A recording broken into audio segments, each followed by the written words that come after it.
Commander Riker is missing 3 costal struts on one side and 4 on the other. Marasta Yale's parents took her to the planetarium when she was a child, and a disastrous first contact with the Klingon Empire led to decades of war. Hello, everybody, and welcome to The Seventh Rule with Cirroc Lofton. Hello, hello. My name is Ryan T. Husk, and today we're doing a review of Star Trek The Next Generation Season 4, Episode 15, First Contact. Story by Mark Zicree, who we know well. Teleplay by 5 people: Dennis Bailey, David Bischoff, Joe Menosky, Ronald D. Moore, and Michael Pillar. Directed by Cliff Bull. This was February 16th, 1991. How you doing today, Cirroc? Doing good. February 16th, 1991. Time flies. That was a lot of writers, man. 6 people had their hands in that one. So who knows who wrote what or who did what? That's nuts. Well, we know Mark Zicree did everything and everyone else just did a little. Yeah. He took everybody out to lunch and told them the story. Yeah, I saw the credits for this and I thought, wow, that's a lot of names. Of course, we got Ronald Moore and Michael Pillar. It's 2 of my favorite names out there, right? So you know that when they put their name on something, it's going to be exceptionally well thought out. And this is what I felt like when I was watching this episode. I felt like, I'm in for a treat. We got a different kind of opening. I always kind of take notes of the opens. And this one, the opening was the whole hospital gurney, moving across, and what we eventually see is Riker on that bed. And so I love the opening. I love starting with the mystery and kind of working backwards from there. And also this gave a lot of backstory to First Contact, which I hear so much about. And this finally gave me a little bit more context to the history behind it. Yeah. There's a lot in this episode. And not the least of which, this actress, I don't know if you recognized her, but that is BB Newworth of Cheers. She was Lilith on Cheers. She's also like a Broadway star, super talented actress. Small role in this one, but more on that in a moment. So, Cirroc, full disclosure, I've seen this episode before. And I will say that this, in my young mind back in the day, was one of the most memorable episodes, and it left the biggest impression on me. I would say top 10. I'm not saying necessarily the best episode, maybe one of the better ones for sure, but it just left a strong impression on me because I know that I couldn't be the only one that thought like, whoa, feels like there's almost a lot of truth to this episode, or potential truth or possible truth, where a government will make that thought and will make that decision of, okay, we ran into aliens or whatever it happens to be. Well, not so fast. Should we actually make it public, or are we not ready for this, and why? And it opens up that entire story and that entire can of worms that seems very believable. Whew, yeah, that's why this episode is deep. We always talk about full disclosure. The public, there is a part of the public that really has a desire to have a full disclosure by the government and governments of the world to say, what are these unidentified flying objects? What's going on in Roswell? What's happening on these military bases, and all of the suspicions and conspiracies that we've heard about. And this episode kind of dives into that from a completely different perspective, from us going to other people, which I felt perfect tool, right? It's like, this is the way you want to kind of have the argument, because it would make sense for us to infiltrate another culture, another group of people, or humanoid-like people, in order to understand whether they were whether our presence or the reality of our existence would upset their existence, right? Would it upset them to the point of essentially annihilation of their culture, of their species, of their kind? Is that too much to know? And part of that is, why the argument for non-disclosure by governments is made, right? Like, the public can't handle it if we were to tell them everything that we know about everything. And there's a part of you that are like, yeah, you know what? Don't tell me. I don't now. Now that I know, I don't really want to know, because you can't go backwards. You can't, once you let that out of the bag, there's no going backwards from that. Now, whatever chaos ensues, whatever riots ensues, whatever religions topple or change, you're looking at a kind of a domino effect, for the society or culturally. Yeah, and also, real quick, this is the last episode in the first half of The Next Generation. As in, the end of this episode is the midway point of the series. It's 176 episodes, and this was episode 88. So starting next week, we are diving into the second half of TNG. And I do feel like this show has hit its stride. So thank God, because if it hadn't by now, I don't know how it would have survived. But clearly, we're in good episodes now. It's like almost weekly, solid, good episodes. We're right in the meat of it all. So just interesting to note that we're now in the midway point of The Next Generation. And yeah, I agree with everything that you were saying, that what if, like, think about it, like, if our government, for example, there's some aliens that talk to them and they got all these fingers or whatever, and then we have some horny human that wants to have sex with an alien, green alien or whatever. And we're like, okay, we'll talk about that, I guess, but that was something else. And and our government finds out about this, and then let's say our government says, cool, let's tell everybody, you guys, there are aliens, there's this, there's that, we're one of billions of different races. There are a lot of the world's religions that would be obliterated that day, because a lot of religions believe that they are the center of the universe. They believe, that there are no aliens because it's all, religious whatevers. And so what you would have is a shock to the system. You would have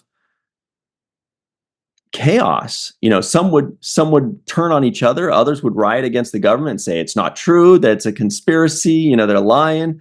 Then, there are other people saying there's other conspiracies, that the government's withholding more information. I mean, it would turn this world into utter chaos.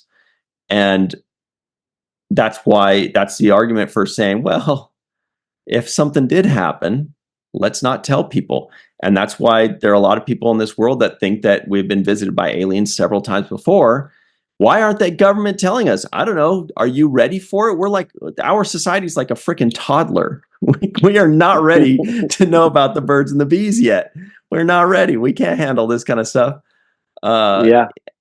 As a whole, some of us are like, feed me more information. I want it. But yeah, I mean, it would destroy some of us. That's why I said there's a group that would, and there's a group that wouldn't, and that's what the Star Trek idealism is about making first contact. It's about assessing that, taking the assessment of whether what that impact would be, by studying the culture, by listening, by studying the culture, seeing what they create, what kind of arts and crafts they create, whether they are able to have warp capability, which is also like a standard, I believe, for this first contact, right?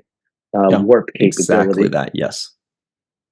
So in this case, we see that just having warp capability is not enough for this particular planet or this society or this alien race of people, right? The Malcorians. Malcorians, yeah. Mm-hmm. So yeah, we can see that they're not advanced socially enough. And I think that was one of the big arguments made by the chancellor, saying instead of me investing in the warp program, I'm going to invest in education and social programs, Yep. which would eventually educate our people and let them get away from this idea of being the center of the universe, but coping with the idea that there could be other intelligent life, and and how coexisting with that life would look like. That was essentially the moral, the end game of the story. But I loved how they got to that point using this particular Riker undercover story. Yeah. It started out with the mystery of, like, at first you think, you're like, what what's going on here, and as you start to figure out, um, I love the moment when, for example, the head doctor at the hospital says, I think BB Newirth was the head doctor. Okay, never mind. Let's go on. Let's move. Let's move. I'll cut that right out of the end. Yeah, we'll cut that out. No, no. When that doctor came out and he was like, don't let this get out, because this is, let's study this first. I don't want this to start to raise panic and suspicion. So let's try to keep this knowledge under wraps. And I loved also Riker waking up in the hospital bed, trying to hold his cover, right? Because they know his cover is blown, but he's got the quick excuses for everything, right? So he's still holding his cover. He talks about, no, what are you talking about? It's a birth defect, genetic.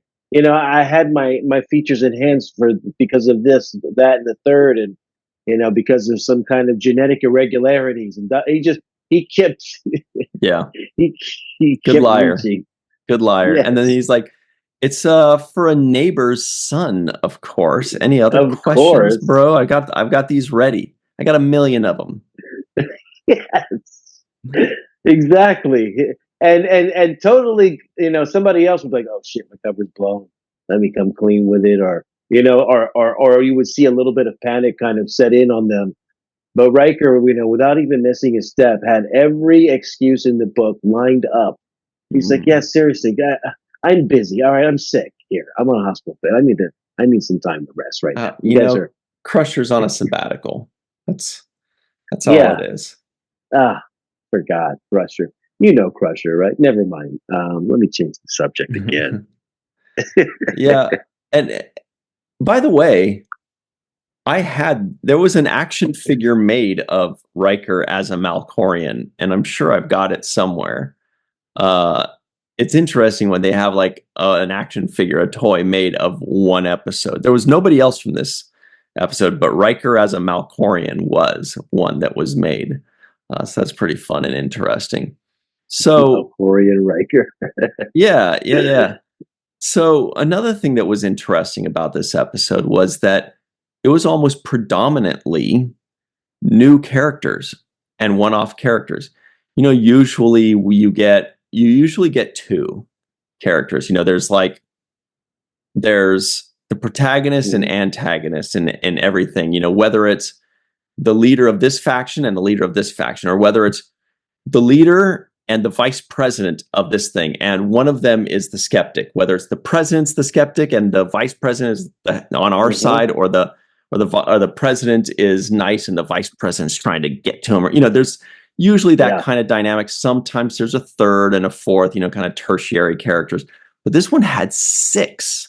It was almost, but I think for the most part, we were able to keep track of them. They put glasses on them to show them apart, but 6 characters. Worf had 1 line. Geordi, I don't think, was even in this. Data had 1 or 2 lines. Troy had 1 or 2 lines. Crusher had a couple lines. It was basically Picard, Riker, and 6 newbies. It's pretty interesting, though. It worked. It did work. I mean, it worked, and little things just make it really great because, for example, the hospital bed that Riker was laying on, it had these little gadgets and beep up machine, light up little panels and stuff, and it looked just enough different where you're like, that's not Starfleet, right? Yeah. Right. You look at it, you're like, Starfleet makes it a lot cleaner like that. Like, it's like you look at an iPhone, how clean the lines are and everything. There's a certain level of quality that Apple does when they make a product, right? And you can see if it looks all junky and put together, you're like, that's not Apple. There's no way. That's an Android. So right, whatever. It's you're like, that's not that kind of a product. And that's how I felt watching that hospital, but I'm like, that's not Starfleet. Like, where are we? And then you get the language also to complement that as well. You get the whole, I want to make sure there's a guard at the door 29 hours a day. Mm-hmm. And you're like, just little things like that for me really help paint the picture of what they're trying to tell, which is Riker got in some kind of caught up in a riot or some sort of thing. Mm-hmm. He ended up losing consciousness, rushed to the hospital, and then his cover is blown and he's discovered to be not one of them. Mm-hmm. Totally great episode. Also, right away, I got Twilight Zone vibes. I knew it, yeah, because it could 100% be a Twilight Zone episode.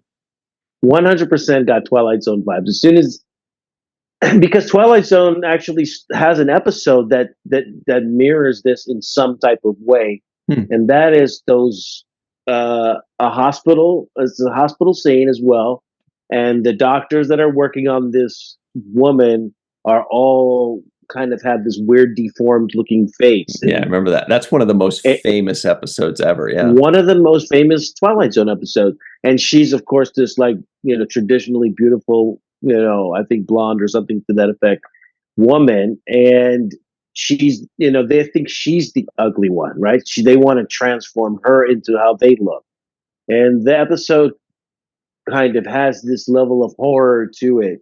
Mm-hmm. And this episode kind of started off in, it kind of takes that idea and makes a whole nother idea out of it, right? It takes it and spins off this first contact idea, which is wonderful. And I thought, well done. Mark Zicree, also credit to him as well for, coming up with stories that are really, have good meat on them. However, they're extracted and extrapolated, and whoever does the language of the words or whatnot. But the baseline of the story, we know that Mark Zicree is credited for this story, and he deserves credit for taking something, making it original, and coming up with something that is very fascinating, almost riveting to me. Yeah, at the very least, Mark Zicree pitched an idea that was the meat and bones of this story, and then 5 people wrote it into a script. I would love to hear the story behind this, whether it was like 2 people took a crack at it and then another person kind of rewrote it, and or if it was just like 5 people sitting in a room saying, we got a deadline, this is a good idea, let's knock it out together. It's Friday Day or whatever. It's like they gotta just get it done. But anyway, more about First Contact and what a great concept that is. And you touched on it earlier. Yeah, warp drive is the driving force of that, because the way they look at it, once you have warp drive, you're going to run into people anyway. That's it. The cat's out of the bag. The toothpaste is out of the tube. It's going to happen. So you might as well try to make it as good as possible. You might as well learn about these people and try to have a good welcoming committee and custom make that first contact to the race. Are they a race that needs to be respected above everything else? Are they a race that wants to be spoken to with just science and fact? Or how do you talk to these people? How do you address them? And this is how they were studying it, because they were preparing for First Contact. And then they also were saying how there's the stories of like people seeing, ever since they started doing warp drive, there's little ships in the sky and little lights floating around, and people, there's all the stories. And of course that's always a wink and a nod to us, like where we're like, see, that's what my cousin Jimmy out in Arkansas said he saw some lights and he was abducted by some squid people, or whatever it is. So that's what makes this episode so cool, is that it really digs deep into a concept, first contact, that we've heard about.